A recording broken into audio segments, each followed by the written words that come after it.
نحمدہ ونصلی علی رسولہ الکریم، اما بعد فاعوذ باللہ من الشیطان الرجیم، بسم اللہ الرحمن الرحیم۔ میری انتہائی نگارش یہی ہے، میری انتہائی نگارش یہی ہے، تیرے پاک نام سے ابتدا کر رہی ہوں۔ آج کی اس تقریب کے باقاعدہ آغاز کے لیے میں اسٹیج پر دعوت دوں گی قاری حلیل کو، اسٹیج پر تشریف لائیں اور تلاوت قرآن پاک سے ہمارے دلوں کو منور کریں۔ اعوذ باللہ من الشیطان الرجیم،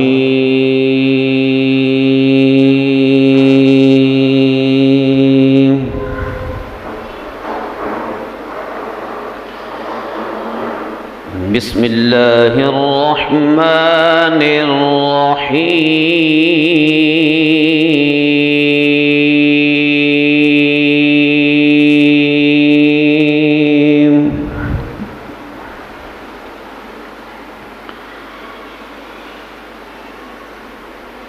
والضحى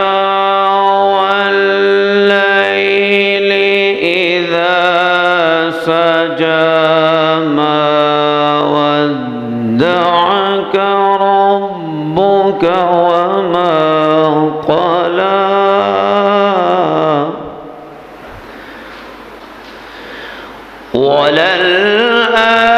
وللآخرة خير لك من الأولى ولسوف يعطيك ربك فترضى۔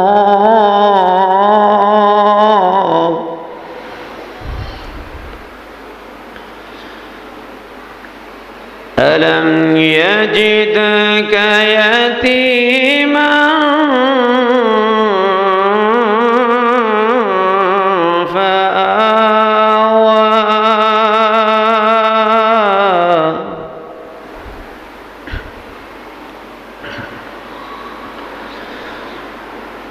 ووجدك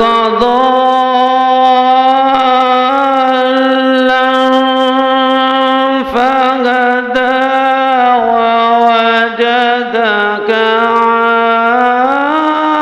عائلا فأغنى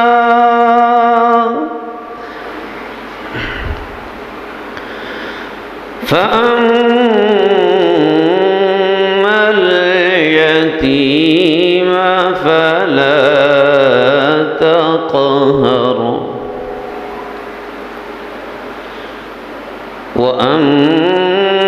وأما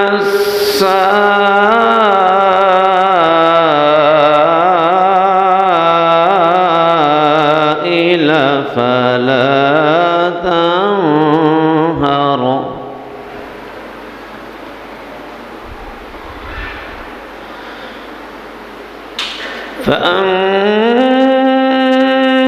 فأما اليتيم فلا تقهر وأما السائل فلا تنهر وأما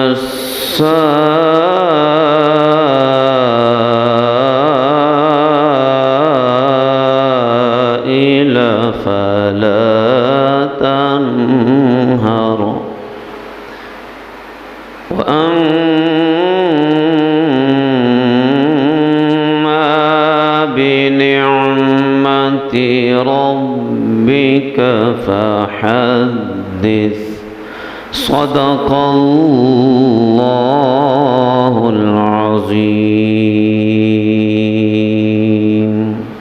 جزاک اللہ، ماشاءاللہ بہت خوبصورت آواز ہے سر آپ کی۔ تکبیر میں کلمہ میں اذان نمازوں میں، تکبیر میں کلمہ میں اذان نمازوں میں ہے نام الہی سے ملا نام محمد۔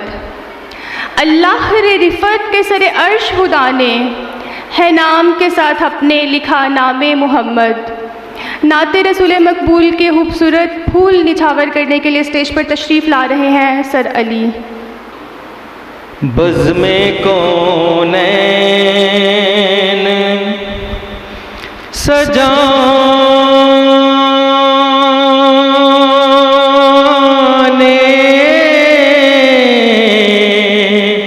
کے لیے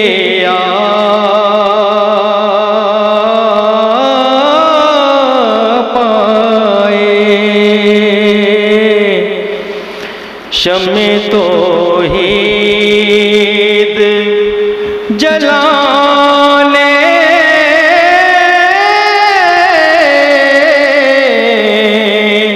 کے لیے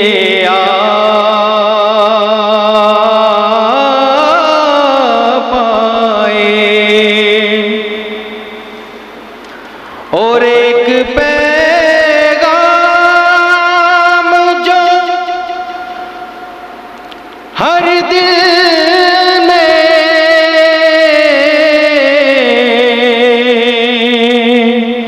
اجالا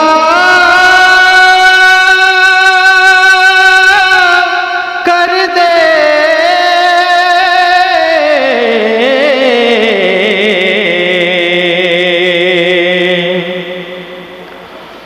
اور ایک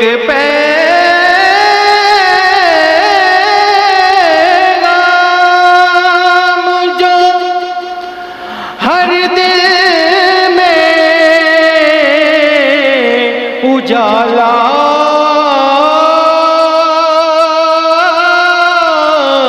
کر دے ساری دنیا کو سنانے کے لیے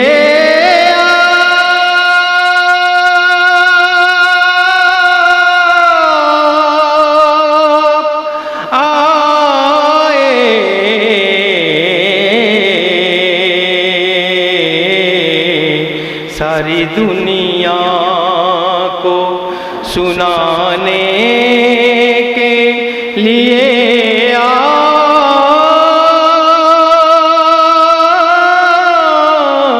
پائے۔ آپ سب کا بہت بہت شکریہ کہ آپ نے نہ صرف اپنے ذکر گوشے ہمارے حوالے کیے ہوئے بلکہ آج بھی ہماری ایک کال پہ آپ سب یہاں پہ تشریف لائے ہیں اپنے قیمتی وقت نکال کر۔ اب میں اسٹیج پر دعوت دوں گی بغیر کسی وقت کو ضائع کیے principal Quaid public high school, صدر private schools association, chairman Punjab educational network, member government ضلعی رجسٹریشن کمیٹی برائے پرائیویٹ اسکولز و کالجز، آپ سب کی بھرپور تالیوں میں اسٹیج پہ تشریف لاتے ہیں سر حافظ ذوالفقار شاہد۔ نحمدہ ونصلی علی رسولہ الکریم، اما بعد فاعوذ باللہ من الشیطان الرجیم، بسم اللہ الرحمن الرحیم، رب اشرح لی صدری ویسر لی امری واحلل عقدۃ من لسانی یفقہوا قولی، آمین یا رب العالمین۔ انتہائی واجب الاحترام والدین کرام، معزز اساتذہ کرام، آج کہ یہ پنڈال جو سجایا گیا ہے اس کے متعلق آپ کو انفارمیشن جو تھی وہ پیرنٹس ڈے والے دن پی ٹی ایم پر دے دی گئی تھی۔ آج میں جو بات آپ کے سامنے رکھوں گا اس کے پیچھے ایک وسیع ریسرچ ہے اور زندگی بھر کا تجربہ ہے۔ 1985 سے تعلیم و تعلم کے ساتھ جڑے اور آج الحمدللہ ثم الحمدللہ 32 سال کا عرصہ گزر چکا ہے۔ 32 سال بچوں کو تعلیم کے زیور سے آراستہ کرنے کے بعد اس کا ایک ایکسپیرینس، ہر سال بچے آتے ہیں اچھے مارکس کے ساتھ، میٹرک کرنے کے بعد یہاں سے فارغ ہوتے ہیں۔ پھر اللہ تعالیٰ نے ایک اعزاز بخشا کہ سن 1998 میں پرائیویٹ اسکول ایسوسی ایشن کی صدارت جو ہے اس سے اللہ تعالیٰ نے نوازا اور آج تک وہ صدارت میرے پاس ہی ہے۔ اس سلسلہ میں مجھے بہت سارے اسکولوں سے ملنا جلنا ہوتا ہے، ان کی پرابلمز دیکھنی ہوتی ہیں، ان کا سلوشن دینا ہوتا ہے۔ پھر گزشتہ 1 سال پہلے گورنمنٹ آف پنجاب نے ضلع بھر کی، پورے ضلع سیالکوٹ کی ایک نمائندگی مجھے دے دی کہ جتنے بھی سکولز اور کالجز رجسٹرڈ ہوتے ہیں ان کے لیے مجھے جو ہے وہ ممبر بنا دیا گیا اس کمیٹی کا۔ وہ الحمدللہ میں وزٹ کرتا ہوں، اپنی رائے دیتا ہوں اور اس کے مطابق جو ہے وہ اسکول اور کالج جو ہے وہ رجسٹرڈ ہوتے ہیں۔ یہ ایک بہت بڑی ذمہ داری ہے جو دی گئی، اور الحمدللہ اس کو بھی کما حق و حق نبھانے کی کوشش کر رہا ہوں۔ اور اس سلسلہ میں بھی چونکہ مجھے ڈیفرنٹ سکولز اور کالجز میں جانا پڑتا ہے تو وہاں پر بھی سارا معاملہ دیکھتے ہیں، کلاسز کے اندر کیا چل رہا ہے، ٹیچنگ میتھڈالوجی کیا ہے، تو اس سے بھی ایک بہت زیادہ ایکسپیرینس جو ہے وہ گین ہو رہا ہے۔ پھر الحمدللہ ثم الحمدللہ آج سے 15 سال پہلے ایک آرگنائزیشن بنائی، پنجاب ایجوکیشنل نیٹ ورک، جس کے تحت اس وقت 650 اسکول پورے ضلع سیالکوٹ میں چل رہا ہے۔ ان 650 اسکولوں میں جتنا انٹرنل سسٹم ہے وہ ہم پرووائڈ کرتے ہیں۔ سلیبس کیا ہوگا، کویسچن پیپرز کیا ہوں گے، ٹیچنگ میتھڈالوجی کیا ہوگی، کلاسز کے اندر کیا پڑھایا جائے گا، بچوں کو کیا ہوم ورک دیا جائے گا، یہ سارے کا سارا پلان آؤٹ ہم 650 اسکولوں کو ضلع سیالکوٹ میں پرووائڈ کر رہے ہیں پنجاب ایجوکیشنل نیٹ ورک کے تحت۔ تو بتانا مقصود یہ ہے کہ یہ اتنا وسیع تجربہ اور ڈیفرنٹ پرنسپل سے، ڈیفرنٹ اسکولوں کی وزٹ سے جو چیزیں حاصل ہوئی، اس کا آج حاصل جو ہے وہ آپ کے سامنے میں رکھنا چاہتا ہوں، کیونکہ سب سے پہلا حق آپ کا ہے کہ آپ کو اصل بات جو ہے وہ سامنے آئے کہ تعلیم و تعلم کے حوالے سے کیا چیزیں اہم ہیں، اور ہمارا جو موجودہ نظام تعلیم ہے، جو ہماری مجبوری ہے کہ اس کے ساتھ ہمیں چلنا پڑتا ہے، اس میں کیا خامیاں ہیں وہ بھی آپ کے سامنے آئیں گی۔ ان خامیوں پر ہم کیسے قابو پانا چاہتے ہیں یہ چیزیں بھی آپ کے سامنے رکھیں گے۔ سب سے پہلے میں آپ کو بتانا چاہوں گا سٹینڈرڈ سکول سسٹم کے حوالے سے۔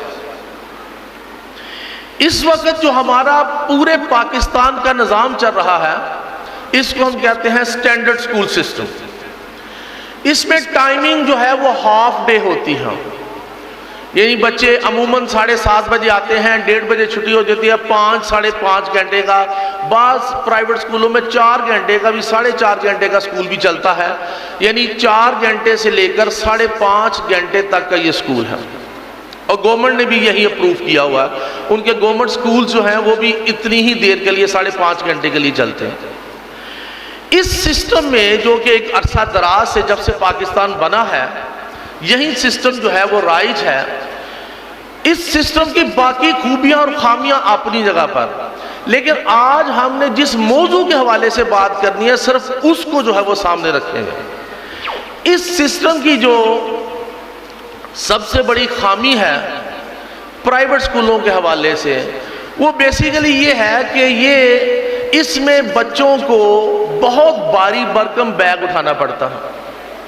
سسٹم میں یہ ہے کہ 8-10 کتابیں لگی ہوں گی اور ان کی 8-10 نوٹ بکس بھی ہوں گی، اس کے بغیر گزارا نہیں ہے کہ جو سبجیکٹ ہوگا اس کی ایک نوٹ بک بھی ہوگی، اس کے اوپر کلاس ورک ہوگا، اس کلاس ورک کے مطابق جو ہے وہ بچے نے ہوم ورک کرنا ہوگا، تو ہر چیز کو سیپریٹ رکھنا پڑے گا، اور اس طرح کیا ہوتا ہے کہ اس بچے کا بیگ بہت بھاری ہو جاتا ہے، اور یہ بیگ اسے روز جو ہے وہ گھر سے اسکول تک اور اسکول سے گھر تک جو ہے وہ لے جانا پڑتا ہے۔ اس کا جو دوسرا کام ہے وہ یہ ہے کہ ہمیشہ اس سسٹم میں کلاس میں جو کام کروایا جاتا ہے وہ کلاس ورک کہلاتا ہے، لیکن پھر اس کو ہوم ورک کی شکل میں گھر کے لیے دے دیا جاتا ہے کہ آپ اس کا ہوم ورک کر کے لائیے گا۔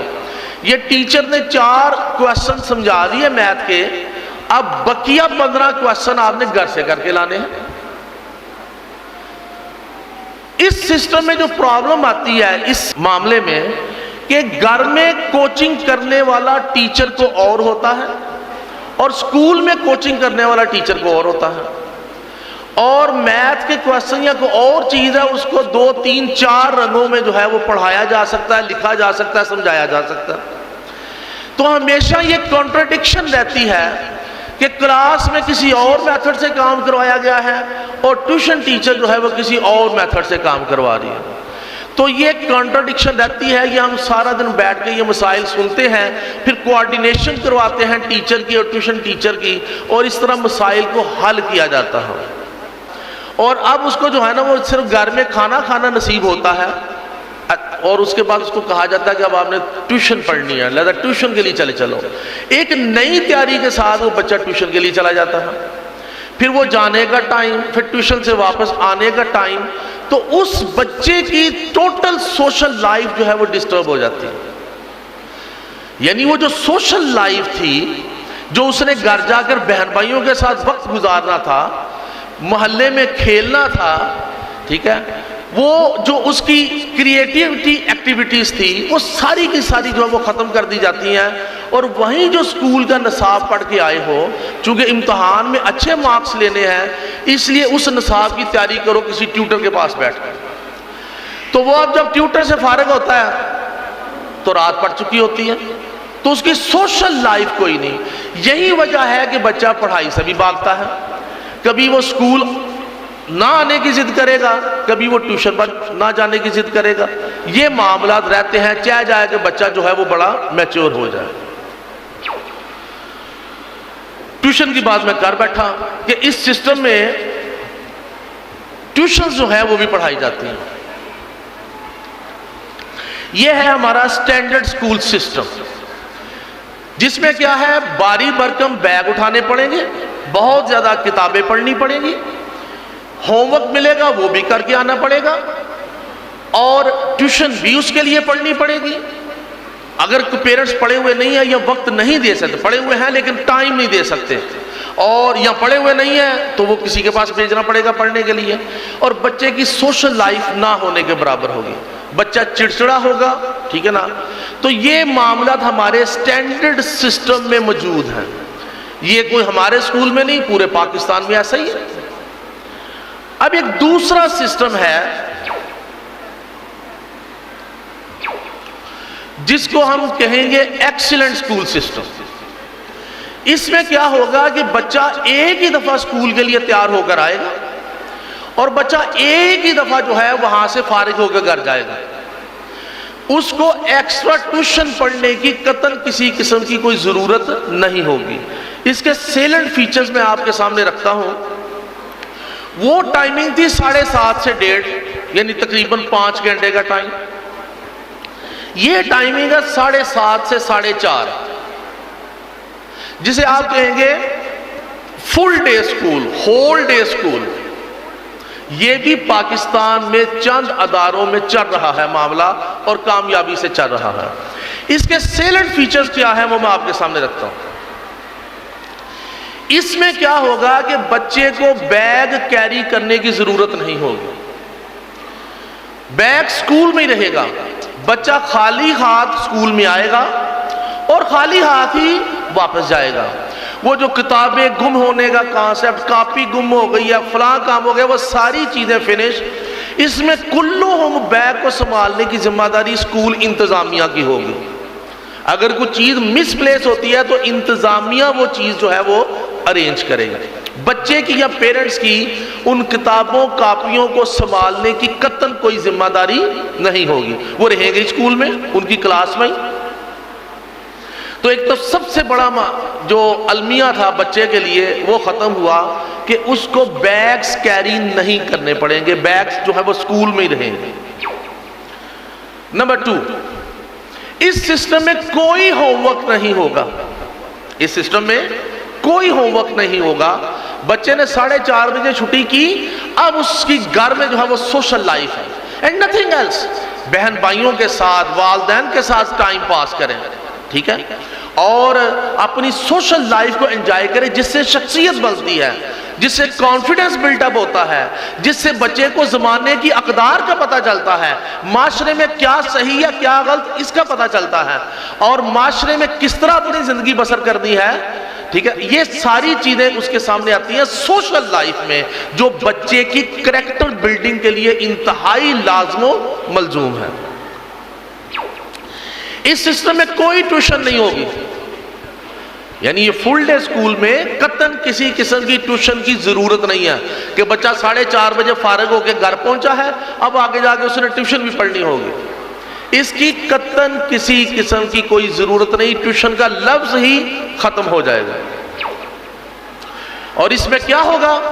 اس بچے کی مکمل سوشل لائف ہوگی، جس میں وہ اپنی جسمانی صحت کے لیے گیمز بھی کھیلے گا، ٹھیک ہے، اور معاشرے کی اقدار کو سمجھنے کے لیے مختلف لوگوں سے، بہن بھائیوں سے، والدین سے، عزیز و اقارب سے ملے گا اور ان سے معاشرے کی خاندانی روایات کی اقدار سیکھے گا، یعنی اس کو مکمل ٹائم ملے گا۔ اب اس کے اوپر نصاب کا بوجھ نہیں ہوگا، وہ سارا کام ختم کر کے واپس آیا ہوگا۔ اس ایکسیلنٹ سکول سسٹم کی جو ہے یہ 4 میجر خوبیاں، اور بہت ساری خوبیاں ہیں لیکن 4 میجر ہیں۔ اس میں کام کروانے کا جو میتھڈ ہے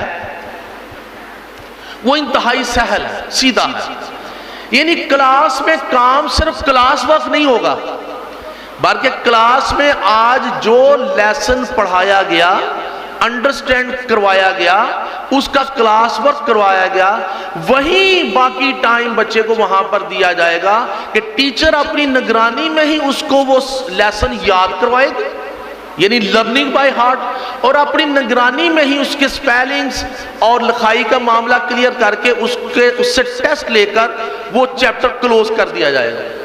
اگر اردو کا پیریڈ سٹارٹ ہوا ہے یا انگلش کا پیریڈ سٹارٹ ہوا ہے تو اس کی تمام تر ضروریات جو گھر میں ہوم ورک کرنے والی تھی یا کلاس میں پڑھنے والی تھی وہ ایک ہی وقت میں پوری کر کر اس سبجیکٹ کو کلوز کیا جائے گا۔ اس سسٹم میں جو دوسری بڑی اہم چیز ہے وہ یہ کہ ہینڈ رائٹنگ ایک فن ہے، اس کے اوپر جو سٹینڈرڈ سکول سسٹم اس وقت چل رہا ہے اس میں کام ہو رہا ہے۔ کاتب ہم نے اسپیشل لگایا ہوا ہے جو ٹیچرز کو بھی لکھائی سکھا رہا ہوتا ہے، بچوں کو بھی لکھائی سکھا رہا ہے، مسلسل ایک پہم عمل ہے یہ جو ہو رہا ہے۔ لیکن اس سسٹم میں چونکہ ٹائم ہوگا تو بچے کو جو ہے وہ اسپیشلی ہینڈ رائٹنگ کے فنون جو ہے وہ سکھائے جائیں گے۔ پھر معاشرے کی ضرورت جو ہے کہ بچہ جو ہے وہ زیادہ کانفیڈنٹ ہو تو انگلش سپیکنگ جو ہے اس کا خصوصی پیریڈ اس میں ڈیلی بیس پر رکھا جائے گا تاکہ بچہ اپنی ہچکچاہٹ دور کرے، اور جس طرح وہ کتاب میں انگلش جو ہے وہ فر پڑھ لیتا ہے اس طرح وہ جو ہے اس کو سپیک بھی کر سکے، اپنا مافی الضمیر جو ہے وہ انگلش لینگویج میں بھی بیان کر سکے۔ تو یہ اس کے سیلنٹ فیچرز ہیں۔ اب یہ جو ایکسیلنٹ سکول سسٹم ہے اس کا ایک اگلا ورژن ہے جو کہ انتہائی اہم ہے، اس کو ہم کہیں گے ایکسیلنٹ پلس سکول سسٹم۔ یہ ایکسیلنٹ سکول ہے، ایکسیلنٹ سسٹم ہے، لیکن اس میں ایک پلس آ گیا ہے۔ وہ پلس کیا ہے؟ اس کی ٹائمنگ آدھا گھنٹہ مزید بڑھ جائے گی، یعنی 7:30 سے 5 بجے تک کا یہ ٹائم ہوگا۔ اور اس میں جو سب سے اہم چیز ہوگی وہ وہی ہے ایکسیلنٹ سکول سسٹم والا، کوئی بیگ نہیں، don't need to carry bags at home. Number 2، کوئی ہوم ورک نہیں کہ گھر میں جا کے ہوم ورک کرنا ہوگا، کوئی ٹیوشن نہیں کہ گھر میں جا کے ٹیوشن بھی پڑھنی پڑے گی، مکمل سوشل لائف ہوگی، جب اسکول سے فارغ ہو کے جائے گا اپنی سوشل لائف گزارے گا۔ لیکن اس کی جو سب سے بڑی خوبی ہوگی وہ ہوگی حفظ قرآن کریم، یعنی اللہ تعالیٰ کا بھیجا ہوا پیغام، وہ خط، وہ مراسلہ جو بنی نوع انسان کو دیا گیا، جس میں اللہ مخاطب ہو رہا ہے لوگوں سے، بنی نوع انسان سے، کہ دیکھو تمہیں میں نے پیدا کیا، وَمَا خَلَقْتُ الْجِنَّ وَالْإِنسَ إِلَّا لِيَعْبُدُونَ، ہم نے جنوں اور انسانوں کو تو پیدا ہی اس لیے کیا کہ وہ میری عبادت کریں۔ الَّذِي خَلَقَ الْمَوْتَ وَالْحَيَاةَ لِيَبْلُوَكُمْ أَيُّكُمْ أَحْسَنُ عَمَلًا، ہم نے زندگی اور موت تو بنائی اس لیے ہے کہ ہم دیکھیں کون اچھے اعمال کرتا ہے۔ سورۃ الملک، زندگی اور موت تو پیدا ہی اس لیے کی ہے کہ دیکھیں کون اچھے اعمال کرتا ہے۔ تو اس میں جو سب سے اہم خوبی ہوگی ایکسیلنٹ پلس سکول سسٹم میں، یہ ہوگی کہ بچہ ایکیڈیمک کے ساتھ یعنی دنیاوی یعنی اسکول کی تعلیم کے ساتھ ساتھ حفظ بھی کرے گا۔ اس میں کیا ہوگا کہ جو میجر سبجیکٹس ہیں لینگویجز، 3 لینگویجز، انگلش، اردو اور میتھس، یہ تینوں پڑھائی جائیں گی، باقی سبجیکٹس ڈراپ ہو جائیں گے، اور اس ٹائم میں بچے کا جو ہے وہ حفظ کا سلسلہ چلے گا۔ لیکن یہ حفظ جو ہے یہ اس حوالے سے بالکل منفرد ہوگا جو کہ مدرسوں میں کروایا جاتا ہے، کہ اس میں بچے کو پہلے تجوید پڑھائی جائے گی، اس کا تلفظ ٹھیک کروایا جائے گا، اس کے مخارج ٹھیک کروائے جائیں گے۔ جب وہ اس میں ایکسیلنٹ ہو جائے گا پھر اس کو حفظ کے ساتھ لگایا جائے گا۔ لیکن حفظ بھی خالی نہیں ہوگا بلکہ اس کے ساتھ ترجمہ بھی ساتھ شامل ہوگا۔ میں اس لیے منفرد کہہ رہا ہوں کہ ہمارے یہاں بھی المیہ یہ ہے کہ بچے حفظ کر لیتے ہیں، طوطے کی طرح پڑھ رہے ہوتے ہیں، طوطے کی طرح، اور پتہ نہیں کیا پڑھ رہے ہیں، یعنی جو الفاظ ادا کر رہے ہیں مصلی پہ کھڑے ہو کر لوگوں کے سامنے پورا گھنٹہ جو ہے وہ سپارہ سنایا جاتا ہے، لیکن اس حافظ قرآن کو قطعاً یہ نہیں پتہ ہوتا کہ اس کے معنی کیا ہے جو میں پڑھ رہا ہوں۔ تو ہمارے اس سسٹم میں جو منفرد بات ہوگی، ہم کو انوکھا کام نہیں کرنے جا رہے، یہ آلریڈی ہو رہا ہے، یہ کام ہو رہا ہے کہ بچہ حفظ کے ساتھ ساتھ اسی ایج میں ساتھ ترجمہ بھی سیکھے گا، اور اس ایج کی سیکھی ہوئی بات جو ہے وہ ساری زندگی نہیں بھولتا۔ تو ترجمے کا عنصر صرف و نحو عربی گرامر ساتھ شامل ہوگی۔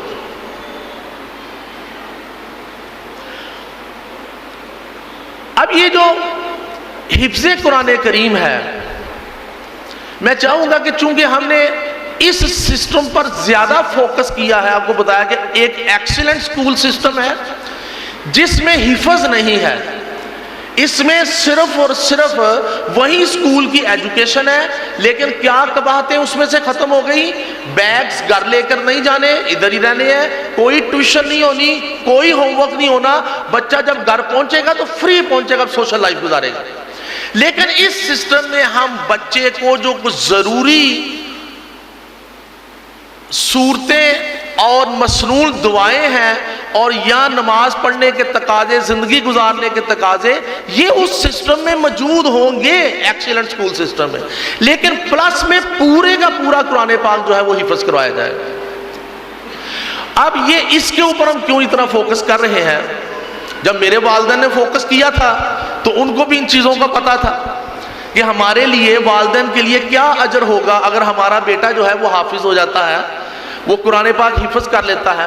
اس لیے 5ویں کلاس میں ایک ایسا بچہ جو کہ ایجوکیشن میں نمبر 1 جا رہا تھا، یعنی کوئی ڈل سٹوڈنٹ نہیں تھا، نمبر 1 تھا ہمیشہ سے، کلاس اول سے کلاس 5 تک ہمیشہ فرسٹ پوزیشن حاصل کی، لیکن کیا ہے کہ اس کو اٹھا کر جو ہے وہ مدرسے میں ڈال دیا جاتا ہے کہ یہ بچہ حفظ کر لے۔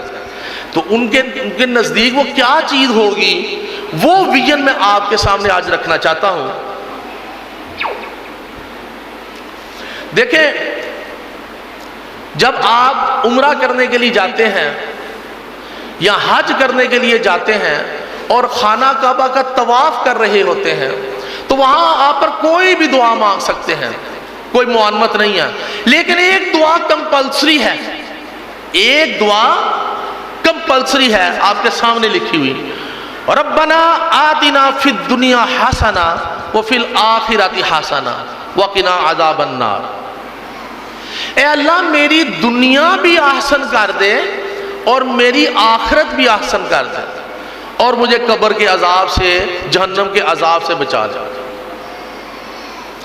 یہ دعا کمپلسری ہے جب آپ خانہ کعبہ کا طواف کر رہے ہوں، اور اس میں 2 آسپیکٹ ہیں، دنیا اور آخرت، کیونکہ شریعت نے جو زندگی دی ہے وہ صرف آخرت کی نہیں ہے، آخرت بنتی ہے دنیا کے ساتھ، آخرت بنتی ہے دنیا کے ساتھ۔ اس لیے نبی پاک صلی اللہ علیہ وسلم نے فرمایا الدنیا مزرعۃ الآخرہ، دنیا تو آخرت کی کھیتی ہے، اس کھیتی میں جو بوئیں گے وہ آخرت میں جا کر کاٹیں گے۔ تو دنیا آخرت کی کھیتی ہے، اس لیے اس دنیا کو بھی آسان کر دے اور میری آخرت کو بھی آسان کر دے۔ لہٰذا بیلنس لائف، متوازن زندگی، بہترین زندگی، ایکسیلنٹ زندگی یہی ہے کہ آپ کی دنیا بھی جو ہے وہ شریعت کے اصولوں کے مطابق آسان ہو اور آپ کی آخرت بھی آسان ہو۔ یہ ہے اصل لائف۔ وہ دنیا سے جو گھبرا جاتے ہیں، دنیا کی مصیبتوں سے جو گھبرا جاتے ہیں، تو وہ کہتے ہیں جی ماری جائیں تو بہتر ہے، ٹھیک ہے۔ تو اسی پر کسی شاعر نے کیا خوب کہا ہے، اب تو گھبرا کر کہتے ہیں مر جائیں گے، مر کر بھی چین نہ پایا تو کدھر جائیں گے۔ کہ یہ تو ایک محدود لائف ہے، 40 50 60 70 سال کی، لیکن اس کے بعد وہ ایٹرنل لائف ہے، فار ایور، انلیمیٹڈ، نہ ختم ہونے والی۔ اگر وہ خراب نکلی تو پھر کدھر جانا ہے؟ یہ تو اتنی مختصر زندگی ہے کہ آج میں یہاں پر کھڑا ہوں تو میں جب ریویو کرتا ہوں تو مجھے لگتا ہے جیسے کل کی بات ہے، میں نے جب پہلا سکول کھولا تھا، جب میں ریویو کرتا ہوں تو بچپن یاد آتا تو ایسا لگتا ہے جیسے کل کی بات ہے۔ اتنی تیزی سے وقت گزر رہا ہے کہ آپ امیجن نہیں کر سکتے۔ اور یہ نبی پاک صلی اللہ علیہ وسلم کی حدیث ہے کہ قرب قیامت میں وقت بڑی تیزی سے گزرے گا، سال مہینوں میں، مہینے ہفتوں میں، ہفتے دنوں میں، اور دن جو ہیں وہ منٹوں میں گزریں گے۔ ابھی اسکول کے ٹیبل پر آ کر بیٹھتے ہیں دفتر میں اور کام شروع کرتے ہیں تو کام میں مگن ہوتے ہیں اور ایسے بیل ہو جاتی ہے، پتہ چلتا ہے چھٹی ہو گئی۔ اتنی تیزی سے ٹائم جو ہے وہ گزر رہا ہے۔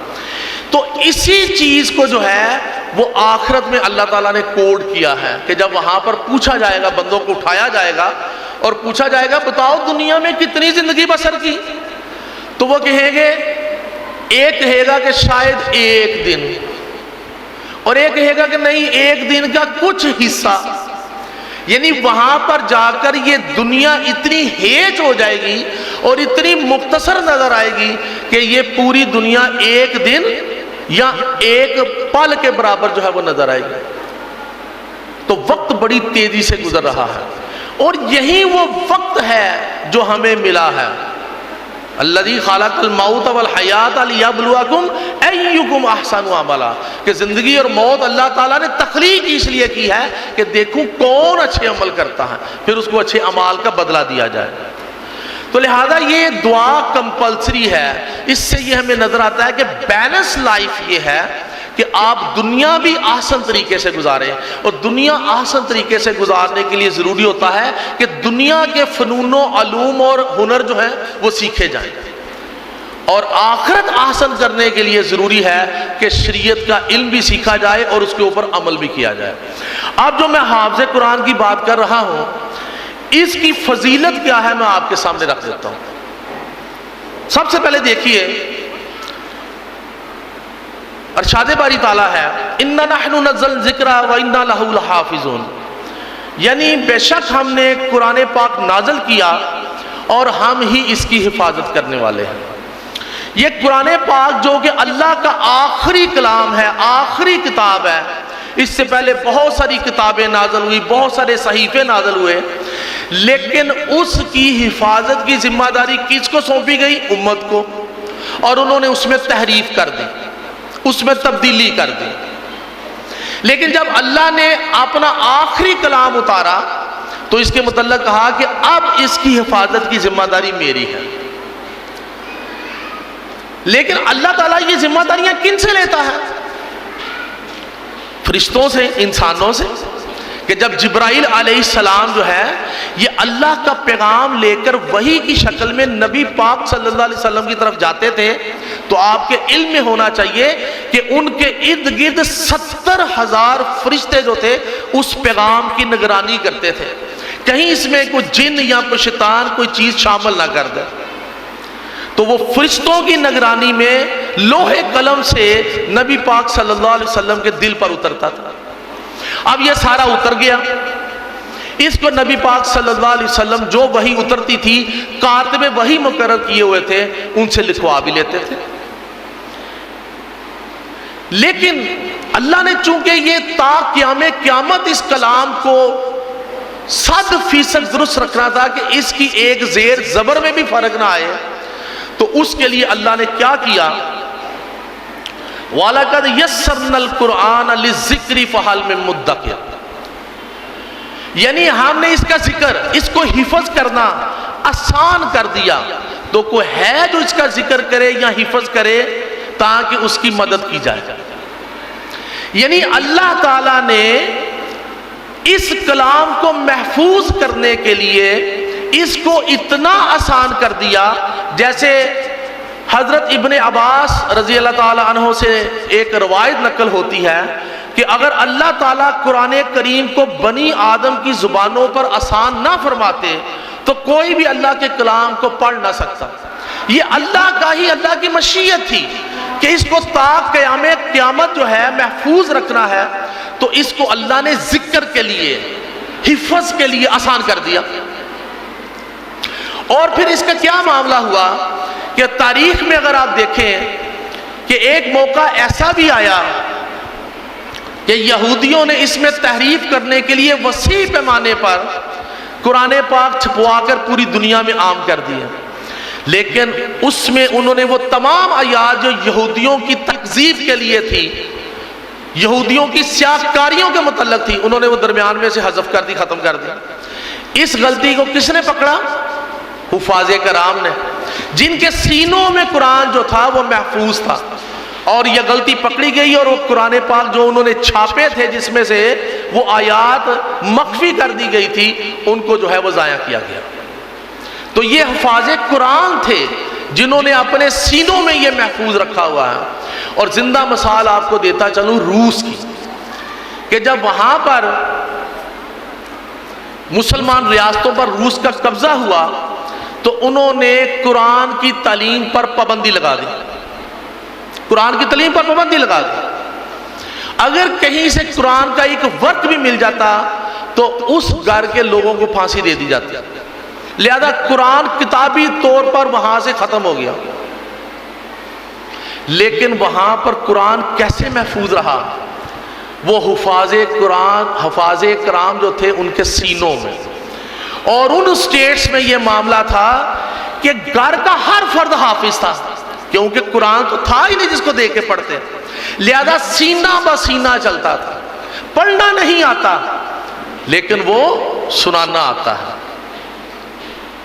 تو یہ اللہ تعالیٰ نے چونکہ اس کو آسان کر دیا، اگر ملحد اور یہودی سٹیٹس نے پابندی بھی لگا دی قرآن کی اشاعت پر، لیکن حفاظ قرآن کے چونکہ دلوں میں یہ محفوظ تھا جو اللہ نے آسان کر دیا تھا، لہذا یہ آج تک انٹیکٹ ہے، محفوظ ہے، اور الحمدللہ بغیر کسی زیر زبر کے فرق کے ہمارے پاس موجود ہے۔ حضرت ابو بکر صدیق کا قول میں آپ کے سامنے رکھنا چاہتا ہوں۔ قرآن پاک کی فضیلت، حافظ قرآن کی فضیلت اور اس کے والدین کی فضیلت کے حوالے سے چند اقوال ہیں جو آپ کے سامنے رکھوں گا۔ حضرت ابو بکر صدیق رضی اللہ تعالیٰ عنہ فرماتے ہیں کہ جس نے قرآن پاک سیکھا اور پھر کسی کو اپنے سے زیادہ صاحب نعمت سمجھا تو اس نے حقیر چیز کو عظیم اور عظیم چیز کو حقیر سمجھا۔ یعنی اگر کسی شخص نے قرآن پاک حفظ کر لیا اور اس کے بعد اس نے سمجھا کہ فلاں بندے کے پاس بڑی اچھی نعمتیں ہیں، تو اس نے یاد رکھیے کہ ایک عظیم چیز کو، ایک عظیم نعمت جو اس کے سینے میں محفوظ ہے، اس کے مقابلے میں اس نے ایک حقیر چیز کو جو ہے وہ زیادہ عظیم سمجھا۔ تو یہ قرآن پاک کی عظمت ہے جو حضرت ابو بکر صدیق خلفۂ راشدین میں سے، اسلام کے سب سے پہلے خلیفہ، نبی پاک صلی اللہ علیہ وسلم کے سسر، آپ کے سب سے قریبی دوست، اور جن کو صدیق کا لقب دیا گیا کہ ان کی زبان سے کبھی غلط لفظ نہیں نکل سکتا، جب نکلے گا سچ ہی نکلے گا، وہ یہ فرما رہے ہیں۔ حضرت عبداللہ بن عباس رضی اللہ تعالیٰ عنہ کا قول ہے، آپ فرماتے ہیں کہ علی ازدی رحمۃ اللہ علیہ کہتے ہیں کہ میں نے جہاد کا ارادہ کیا تو حضرت عبداللہ بن عباس رضی اللہ تعالیٰ عنہ نے فرمایا کہ میں تمہیں وہ کام نہ بتلاؤں جو تمہارے لیے جہاد سے بہتر ہو، وہ یہ کہ تم کسی مسجد میں بیٹھ کر قرآن کی تعلیم دو اور فقہ سے لوگوں کو روشناس کراؤ۔ یعنی جب جہاد لازم و ملزوم نہیں ہوتا، ایک وقت آتا ہے کہ امت کے اوپر لازم ہو جاتا ہے، ہر فرد نے نکلنا ہے، لیکن جب کچھ لوگ نکلے ہوئے جہاد کے لیے، ٹھیک ہے، تو اب اگر کوئی جہاد کے لیے جانا چاہتا ہے تو وہ اگر اس کام میں لگ جائے تو یہ زیادہ افضل ہے، یعنی قرآن کی تعلیم دے، قرآن کا علم حاصل کرے۔ حفظ کرنے کی جو عمر ہے وہ میں نے یہاں پر چند چیزیں کوڈ کرنے کی کوشش کی ہے، جیسے قرآن پاک کے بعد امت مسلمہ میں جو سب سے اہم اور مقدس کتاب ہے بخاری شریف ہے، تو بخاری شریف امام بخاری نے لکھی، آپ نے 10 سال کی عمر میں قرآن پاک حفظ کر لیا، یعنی یہ بیسٹ ایج ہے۔ محدث ابن حجر رحمۃ اللہ علیہ، انہوں نے 9 سال کی عمر میں قرآن پاک حفظ کر لیا تھا۔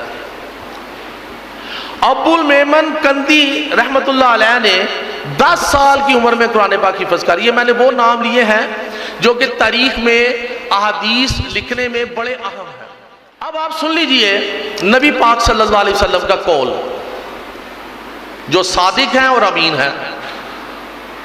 آپ فرماتے ہیں خیرکم من تعلم القرآن وعلمہ، یعنی تم میں سے بہتر شخص وہ ہے جو قرآن سیکھے اور سکھائے، یعنی قرآن کی تعلیم جو ہے وہ جو دیتا ہے اور جو حاصل کرتا ہے، وہ دونوں افراد استاد اور شاگرد، وہ تمام امت میں سب سے بہتر، لوگوں میں سب سے بہتر کون ہے؟ جو قرآن کا علم دے اور قرآن کا علم حاصل کرے۔ یہ نبی پاک صلی اللہ علیہ وسلم کی بڑی مشہور حدیث ہے اور یہ سلیبس کی کتابوں میں درج ہے۔ انبیاء کے وارث کون لوگ ہیں؟ حدیث نبوی ہے صلی اللہ علیہ وسلم کہ علماء جو ہیں انبیاء علیہ السلام کے وارث ہیں۔ انبیاء وراثت میں دینار یا درہم نہیں چھوڑتے بلکہ علم ان کی وراثت ہوتی ہے، جس کے حصے میں یہ میراث آ گئی اس نے خوب زیادہ حصہ حاصل کیا۔ اور نبی پاک صلی اللہ علیہ وسلم نے اپنے پیچھے کیا چھوڑا؟ قرآن اور حدیث، یہ وراثت ہے۔ تو قرآن کا علم جس نے سیکھا دراصل وہ انبیاء کا وارث ہے۔ یہ نبی پاک صلی اللہ علیہ وسلم کا قول ہے کہ انبیاء کا وارث کون ہے؟ جو قرآن کا علم سیکھ رہا۔ حافظ قرآن جو ہے اس کا مقام کیا ہے؟ حضرت ام المؤمنین عائشہ صدیقہ رضی اللہ تعالی عنہا فرماتی ہیں کہ نبی اکرم صلی اللہ علیہ وسلم نے ارشاد فرمایا، جو شخص قرآن پڑھتا رہتا ہے اور وہ اس کا حافظ بھی ہے تو اس کا مقام خدائی ہدایت پہنچانے والے مکرم فرشتوں کے ساتھ ہوگا، اور جو شخص قرآن کو پڑھتا ہے اور اس کو یاد کرنے کی کوشش کرتا ہے لیکن اس کو سخت دشواری پیش آتی ہے تو اس کے لیے دوہرا اجر ہے۔ یہ حضرت عائشہ صدیقہ رضی اللہ تعالی عنہا کا قول ہے کہ نبی پاک صلی اللہ علیہ وسلم نے فرمایا کہ جو قرآن کا علم حاصل کرتا ہے، قرآن پڑھتا رہتا ہے اور اس کا حافظ بھی ہے، تو اس کا مقام کیا ہے کہ نبی جو اللہ تعالیٰ کے مکرم فرشتے ہیں جو پیغام لے کر انبیاء تک آتے ہیں ان کے ساتھ ان کا مقام ہوگا، یہ ان کے ساتھ کھڑے ہوں گے روز آخرت والے دن۔ یعنی اتنا بڑا مقام صرف حافظ قرآن کو دیا گیا کہ یہ روز قیامت کن لوگوں میں موجود ہوں گے؟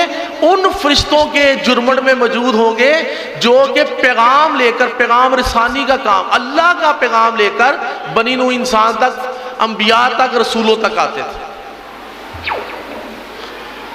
پھر اللہ کے خاص بندے کون ہیں؟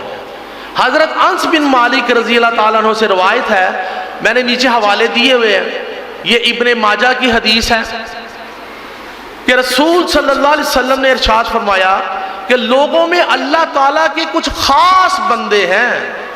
صحابہ نے عرض کیا یا رسول اللہ کون ہیں وہ حضرات؟ تو رسول خدا صلی اللہ علیہ وسلم نے فرمایا اہل قرآن ہی اللہ تعالیٰ کے اولیاء اور اس کے خاص بندے ہیں۔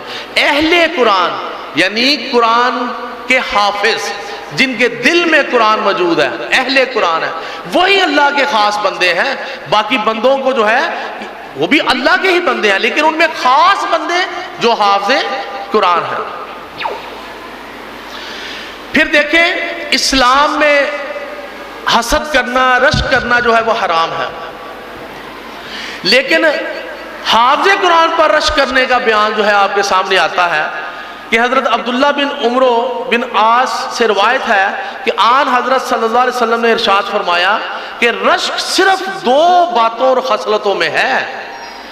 ایک اس شخص کی خصلت و حالت جس کو اللہ تعالیٰ نے قرآن مجید کی نعمت سے نوازا، یعنی وہ حافظ قرآن بنا اور وہ رات دن اس میں لگا رہتا ہے، تو اس کی لائف پر اس کے اوپر رشک کر سکتے ہیں کہ اللہ جس طرح تو نے اس کو حافظ قرآن بنایا، میرے بیٹے کو بھی بنا دے یا مجھے بھی بنا دے. یہ رشک جو ہے یہ جائز قرار دیا گیا حافظ قرآن کے اوپر کہ اس جیسا بننے کی کوشش کرے. حافظ قرآن کی اس تو تقریم میں بلندی کس طرح ہوگی؟ حضرت عمر فاروق رضی اللہ تعالیٰ عنہ سے جب عامر بن واصلہ ملے تو وہ کہتے ہیں کہ میں مکہ مکرمہ کا والی تھا، تو جب میں حضرت عمر فاروق کو ملنے کے لیے آیا تو وہاں پر میں نے ابن ابزا کو جو ہے اپنا نگران مقرر کیا، یعنی گورنر، کہ میرے پیچھے تم گورنر ہوگے مکہ کے. حضرت عمر رضی اللہ عنہ انہوں نے پوچھا کہ تم یہاں پر آئے ہو، پیچھے کس کو مقرر کیا؟ انہوں نے کہا ابن ابزا کو، جو کہ کیا ہے، میرے ایک آزاد کردہ غلام ہے، یعنی غلام جس کو آزاد کیا ہوا. تو آپ بڑے حیران ہوئے، پوچھا کہ یہ تم نے کیا کیا؟ تم نے ایک آزاد کردہ غلام کو مکے کا گورنر بنا دیا. تو آپ نے فرمایا وہاں پر موجود سب لوگوں میں سے یہ وہ واحد شخص کا جس کو قرآن پاک کا سب سے زیادہ علم تھا، یعنی سب سے زیادہ اچھا حافظ یہی تھا، لہذا میں نے اس کو والی مقرر کیا. تو آپ نے فرمایا اچھا کیا، کیونکہ نبی پاک صلی اللہ علیہ وسلم کا قول ہے یہ قرآن ہی ہے جس کے ساتھ قوموں کو جو ہے وہ عروج دیا جاتا ہے اور اس کو چھوڑنے پر زوال دیا جاتا ہے. حافظ قرآن کا مقرب فرشتوں میں تذکرہ ہوگا، یعنی جو حافظ قرآن ہوگا اللہ تعالیٰ خود مقرب فرشتوں میں اس کا ذکر کریں گے. دیکھو فلاں حافظ قرآن جو ہے وہ قرآن پڑھ رہا ہے، اللہ تعالیٰ خود جو ہے وہ ان کا ذکر کرتے ہیں. اور یہ آگے ایک حدیث آئے گی کہ اللہ کا کلام پڑھنے کے حوالے سے کہ حضرت ابی بن کعب رضی اللہ تعالیٰ عنہ حافظ قرآن تھے اور بڑی اچھی تلاوت فرماتے تھے. ایک مرتبہ رسول اکرم صلی اللہ علیہ وسلم نے فرمایا اے ابی بن کعب، مجھے اللہ نے حکم دیا ہے کہ میں تم سے قرآن سنوں. ابی بن کعب بڑے حیران ہوئے، فرمایا کیا اللہ نے میرا نام لے کر بتایا؟ فرمایا ہاں، اللہ نے تمہارا نام لیا کہ ابی بن کعب سے قرآن سنو. یعنی قرآن کے حافظ تھے، بڑی خوبصورت تلاوت کرتے تھے، تو اللہ تعالیٰ نام لے کر اپنے رسول صلی اللہ علیہ وسلم کو فرما رہے ہیں کہ ان سے قرآن سنو.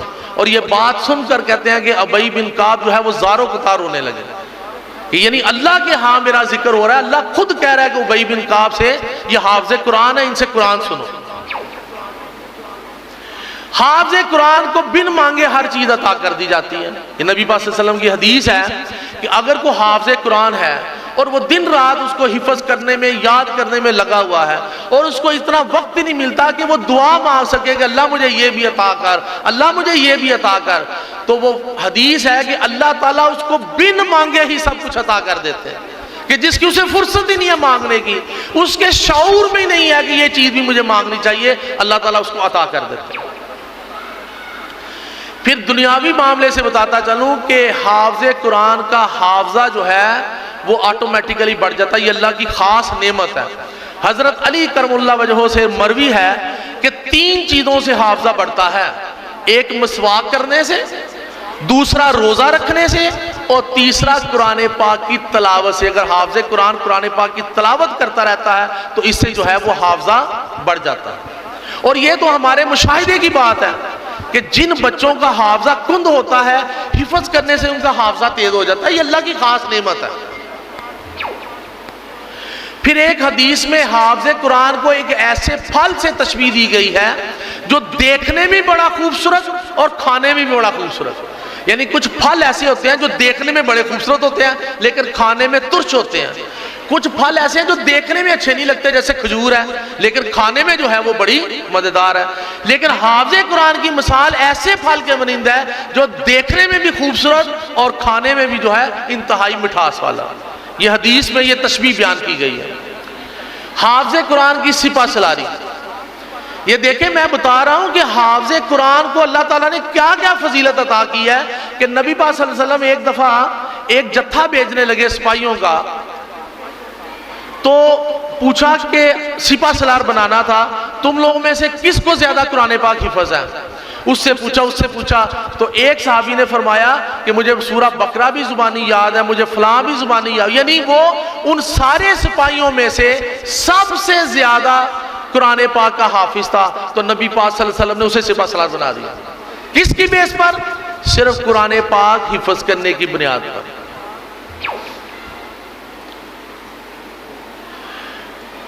ایک روایت ہے، حدیث ہے، نبی پاک صلی اللہ علیہ وسلم نے فرمایا کہ اللہ کے ہاں 3 لوگ جو ہیں وہ بڑی ہی عزت و تکریم رکھتے ہیں. ایک سفید ریش مسلمان، یعنی بزرگ بوڑھا لیکن اچھا مسلمان. ایک حافظ قرآن، اور تیسرا منصف حاکم، یعنی وہ حکمران جو انصاف کرنے والا ہو. یہ 3 شخصیات ایسی ہیں جو اللہ کے ہاں سب سے زیادہ عزت و تکریم رکھتی ہیں. حافظ قرآن، سفید ریش مسلمان، اور منصف حاکم، یعنی انصاف کرنے والا حکمران. اور ایک حدیث میں کہا گیا ہے کہ جس کے دل میں قرآن پاک موجود نہیں ہے، یعنی اس نے قرآن پاک اگر کوئی بھی حصہ یاد نہیں کیا ہوا زبانی، تو اس دل کی مثال ایسا ہی ہے جیسے کسی ویران گھر کی ہوتی ہے، یعنی وہاں پہ کچھ بھی نہیں ہے اگر دل میں قرآن پاک کا کچھ بھی حصہ محفوظ نہیں.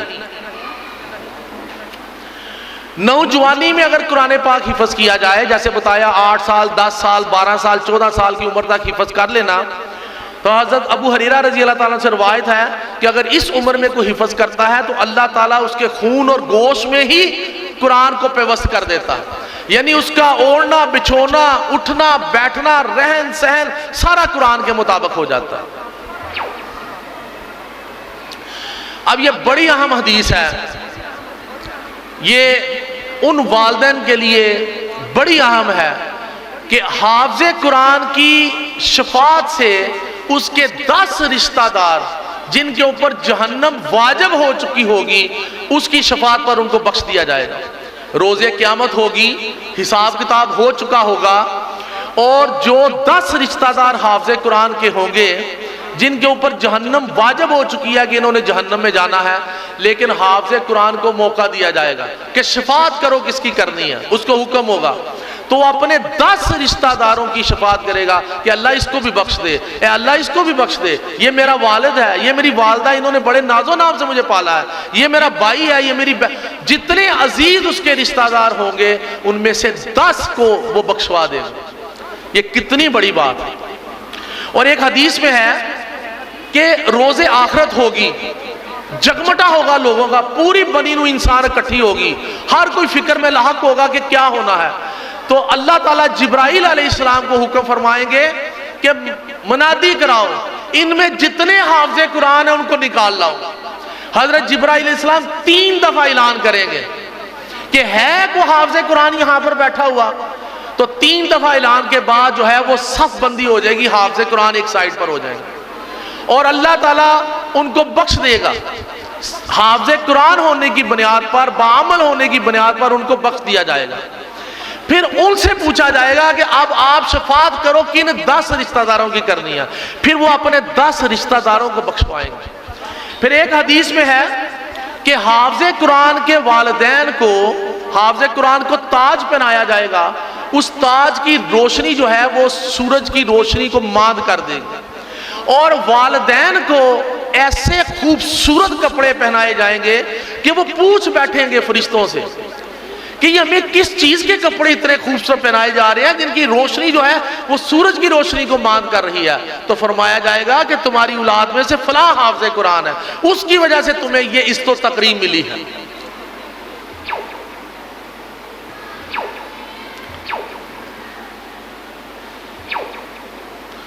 تو یہ کچھ معروضات تھی جو میں نے آپ کے سامنے رکھی. میں مختصر اس کا جائزہ لیتا ہوں آپ کے سامنے. ایک سسٹم ہمارے پاس جو چل رہا ہے وہ سٹینڈرڈ سکول سسٹم ہے. یہ چلتا رہے گا، روایتی اسکول ہے پورے پاکستان میں ایسا ہی ہے، ایجوکیشنل سسٹم بھی اسی طرح ہی بنا ہوا ہے، ٹھیک ہے۔ جو پیرنٹس مطمئن ہے اس سسٹم سے، ان کے بچے اسی سسٹم میں پڑھتے رہیں۔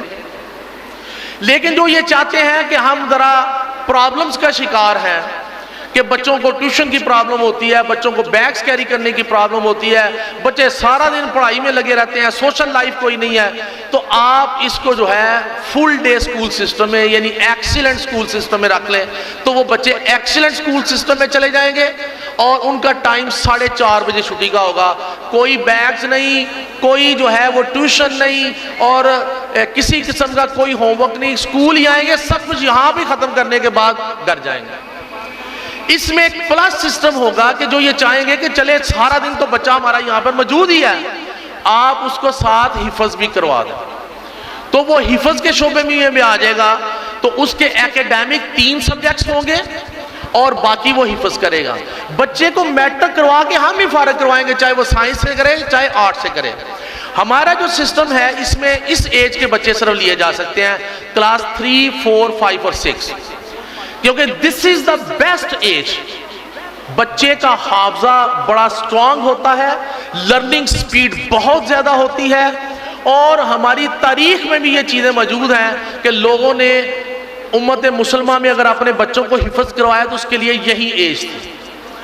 تو 3, 4, 5, 6 میں جو پیرنٹس یہ چاہیں گے کہ ہمارے بچے کو فل ڈے سکول سسٹم میں داخل کر دیں پلس میں یا وداؤٹ پلس، تو وہ بچے وہاں پر جو شفٹ ہو جائیں گے، ان کی کلاسز علیحدہ ہو جائیں گے، چونکہ سپیس اب ہمارے پاس کافی ہے، تو اس کے مطابق ان کی کلاسز جو وہ سیپریٹ ہو جائیں گے۔ ان میں بوائز اینڈ گرلز کی جس طرح پہلے سیپریٹ کلاسز ہوتی ہیں، اب بھی سیپریٹ ہی ہوں گی، اب بھی سیپریٹ ہی کلاسز ہوگی۔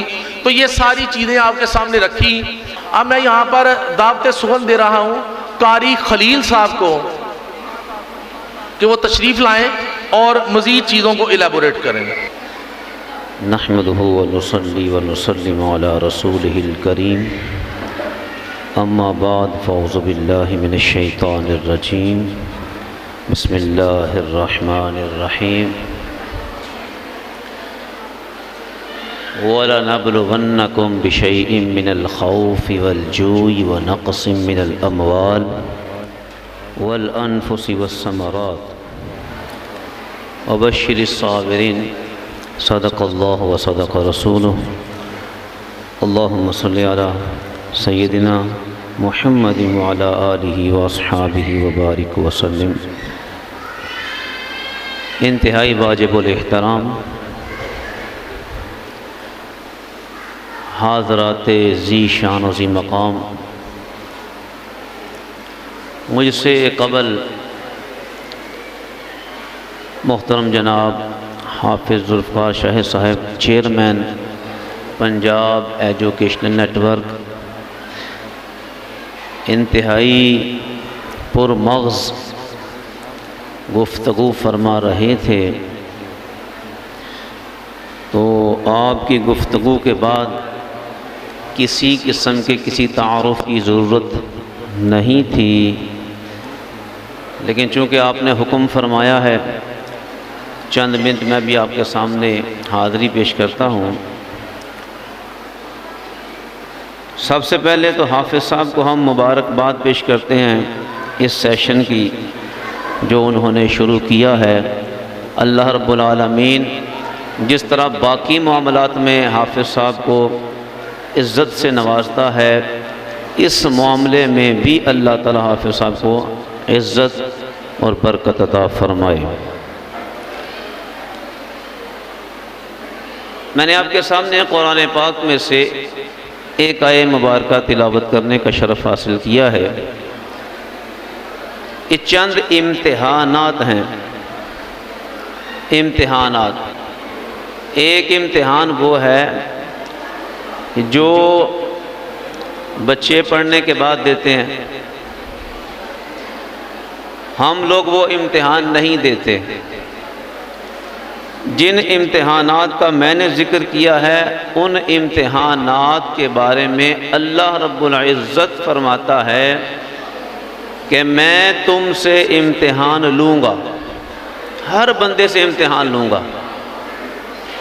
وہ جو امتحانات اللہ رب العالمین ہم سے لیتا ہے ان میں سے کون کون سی چیزیں ہیں؟